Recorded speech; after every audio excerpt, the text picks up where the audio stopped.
बिस्मिल्लाहिर्रहमानिर्रहीम अस्सलाम वालेकुम। ईरान ने अब बड़ा अजीबो गरीब ऐलान किया है जिसने पूरे इसराइल के अंदर इस वक्त फोर्सेस को मुकम्मल तौर पर हाई अलर्ट कर दिया। वो पहले भी अलर्ट थी लेकिन अब बहुत ज़्यादा एक्टिव हो गई हैं।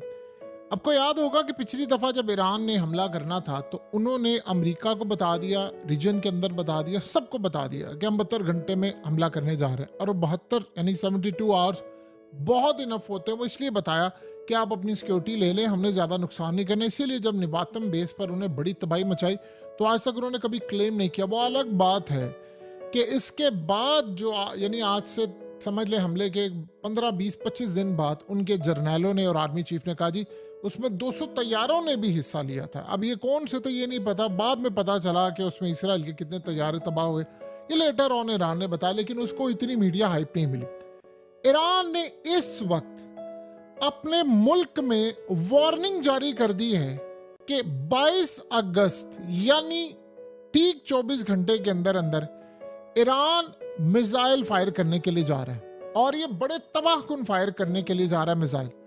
अब ये बड़ा अजीबो गरीब सिलसिला है कि ईरान ने ये नहीं कहा कि वो किस पर मिसाइल फायर करने जा रहे हैं। इजराइल पर करने जा रहा है, किसी और पर करने जा रहा है, अमेरिका के वॉरशिप पर करने जा रहा है, या अपनी ड्रिलिंग के लिए जा रहा है यानी टेस्ट के लिए, तैयारी के लिए जा रहा है, किसके लिए जा रहा है। उन्होंने ऐलान कर दिया है कि 22 अगस्त तक हम मिसाइल मारने के लिए जा रहे हैं। अब ये बड़ा ही अजीबो गरीब सिलसिला है जिसको इंटरनेशनल मीडिया पर और इजराइल के अंदर बड़े डिफरेंट अंदाज में देखा जा रहा है कि यार ये क्या सिलसिला है। वो इसको खास तौर पर डिकोड करने की कोशिश कर रहे हैं कि ये क्या मामला है, क्या सूरत हाल हुई है, हम इसको कैसे मैनेज कर सकते हैं।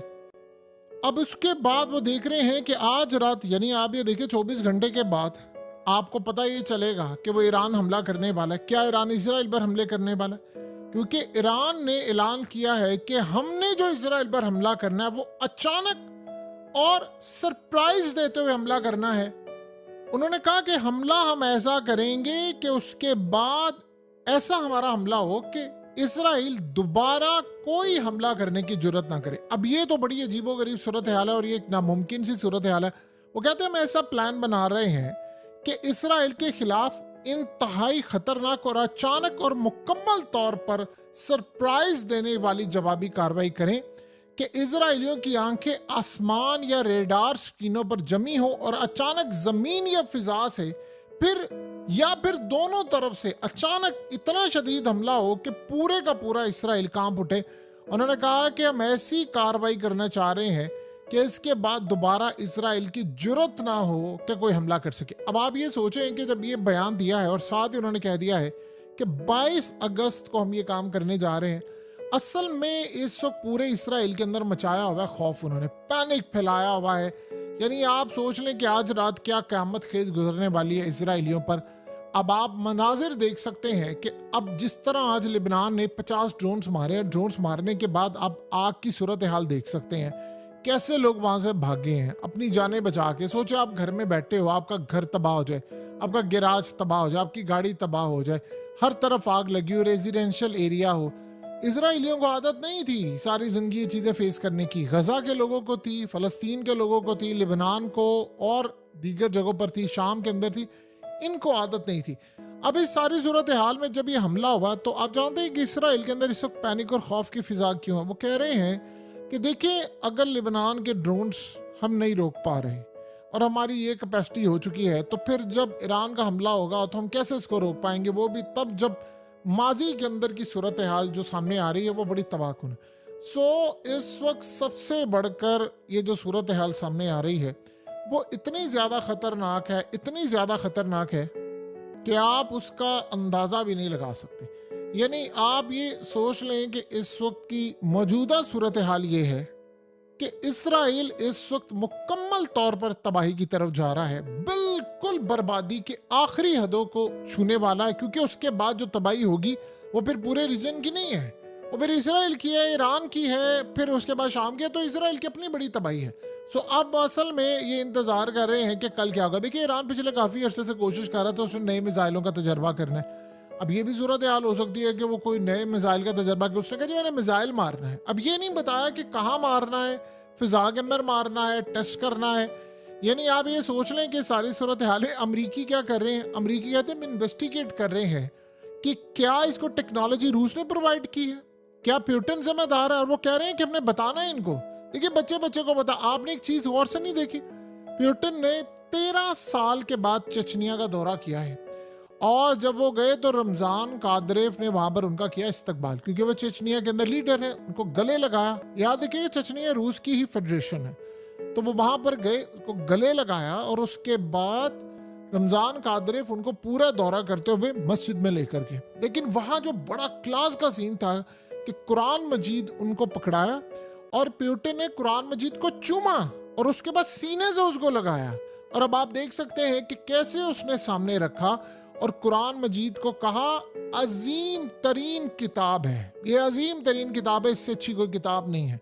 अब आप ये सोचें कि प्यूटन ने क्या पैगाम दिया। उसने पैगाम ये दिया कि देखो उम्मत मुस्लिमा के अंदर कोई फौज भेजने को तैयार नहीं है, कोई गजा की सहूलत करने को तैयार नहीं, देखो मैं एक हूं ये कर सकता हूं। अब रमजान कादरेव से जब मीटिंग हुई तो प्यूटन ने उनको ये बताया कि असल में पहले प्लान डिफरेंट था।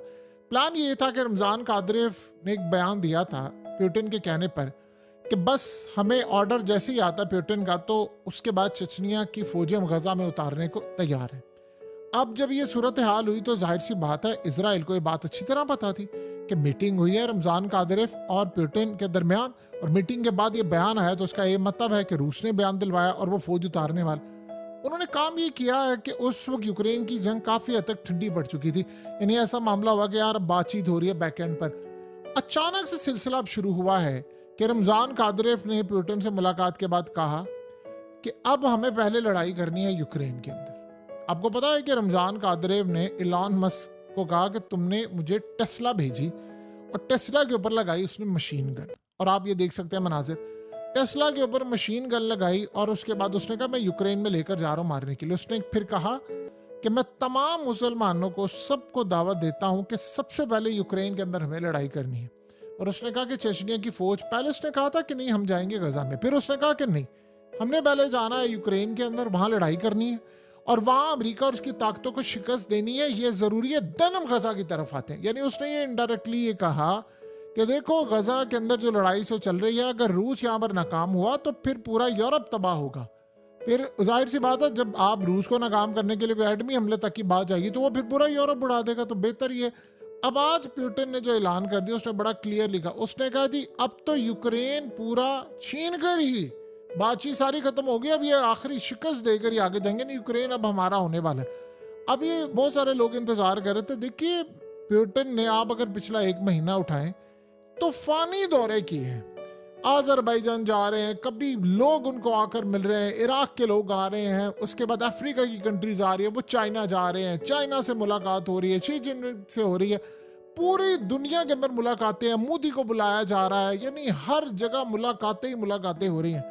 तो अब अमरीकियों को ये बात समझ आ गई है कि रूस ने जाल सारा बिछा दिया है, और इस सूरत हाल के अंदर देखिए पूरी दुनिया में 20, 21, 22 सालों में जो दुनिया चेंज हुई है उसमें 24 साल तो आप प्यूटन के निकाल लेना तो देख लें कि वो बंदा आप इसे 24 साल से डोमिनेट कर रहा है, राज कर रहा है, और कितने सदर वजीर आजम सब भाई वो बंदा अकेला खड़ा है, जितना तजर्बा उसका है उतना दुनिया में किसी का नहीं हो सकता। सो इस सारी सूरत हाल में जो मामला इस वक्त दुनिया में चल रहे हैं वो आप सबके सामने है। इस वक्त सबसे बड़ा सिनेरियो ये बना है कि तबाही इस वक्त पूरे रीजन के अंदर फैलनी है, और रूस ने क्लियरली बता दिया है कि भाई हम यहाँ पर खड़े हैं। अब ईरान को मिसाइल क्या रूस ने दिए हैं, देखिए रूस के बहुत सारे जो मिसाइल हैं वो ईरान को जरूरत है, ईरान के बहुत सारे मिसाइलों की रूस को जरूरत है, वो इनको ड्रोन्स और मिसाइल देते हैं। और इसी तरह आगे अब आप देख लेना, आज अमेरिका ने क्लियरली कह दिया है कि भाई हमने चाइना के साथ भी न्यूक्लियर वॉर के लिए और उसके अलावा यानी जो रूस है, नॉर्थ कोरिया, इन सब के साथ तैयार रहना। तो इस सारी सूरत हाल के अंदर आज इसराइल के लिए बड़ी क़यामत खेज रात है, और उनको ये लग रहा है कि प्यूटन ने कोई मिसाइल इनको दिया है, ये वो मारने के लिए जा रहे हैं, जो भी सूरत हाल है। सो इस वक्त तितर बितर सारे का सारा मामला होने वाला है। अब मसला सारा यहाँ पर यह है कि इस वक्त हालात बिल्कुल ग्राउंड के ऊपर इसराइल में खौफ फैला हुआ है, खौफ इतना ज्यादा फैला हुआ है कि आज अगर लेट से सारी रात जगाकर हमला नहीं करते देन व्हाट नेक्स्ट क्या होगा, फिर ये कल इंतजार करेंगे। वो कह रहे हैं कि हम जब बिल्कुल ये यानी इंतजार में बैठेंगे, फिर हमला करें। उसके बाद आप बताइए कि जब इजरायली थक जाएंगे, यार ठीक है भाड़ में जाए, इन्होंने हमला नहीं कर रहा, हम तो सुकून से बैठे हैं, और अचानक आपको पता चले हमला हो गया, क्योंकि उसके बाद फिर हमले नहीं, बरसात होगी, फिर क्या होगा? आज आप देखें ना, ये ड्रोन्स मारे गए हैं तो घर तबाह हो गए हैं सारे, तो उसके बाद जब ये मिसाइलों की बरसात होगी देन क्या होगा? फिर उसके बाद क्या ये रुकेगा? क्योंकि इजराइल ने तो कहा है ना, अब उन्होंने अपनी फौजें हाईलाइट किया, वो कह रहे हैं कि एक तो हम लेबनान के इन हमलों का वो कह रहे हैं हम जवाब देने जा रहे हैं, साथ साथ गालिबन ये भी हो सकता है कि ईरान से पहले ईरान पर हमला भी कर दिया जाए। आज रात देखने वाली है कि क्या ये मिसाइल इजराइल पर दागे जाएंगे, क्या ये मिसाइल पूरी दुनिया के अंदर एक पैगाम है, या ये मिसाइल पूरी दुनिया के अंदर एक नई जंग छेड़ेंगे, या सिर्फ अपने मुल्क तक है। बहरहाल जो भी है, नफसियाती तौर पर पागल कर दिया इन लोगों को उन्होंने।